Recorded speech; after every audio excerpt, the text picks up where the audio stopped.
পেনসিলভেনিয়ায় বুটলার এলাকায় নির্বাচনী জনসভায় যখন ডোনাল্ড ট্রাম্প বাইডেনকে আক্রমণ করে নিজের বক্তব্য শুরু করেন, তখনই আচমকাই 5 বার বিকট গুলির শব্দ শোনা যায়। তারপর কানে হাত দিয়েই মঞ্চে বসে পড়েন ট্রাম্প। গুলির নিশানা সঠিক না হওয়ায় ভাগ্য জুড়ে বেঁচে যান সাবেক এই প্রেসিডেন্ট।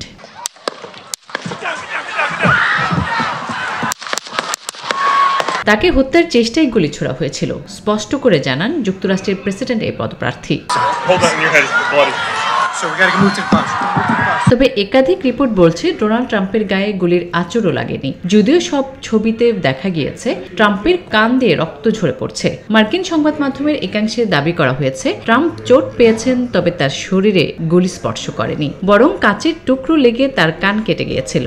ধারণা করা হচ্ছে গুলির চোটে টেলিপ্রম্পটারের কাঁচ ভেঙে এসে লেগেছিল ট্রাম্পের কানে।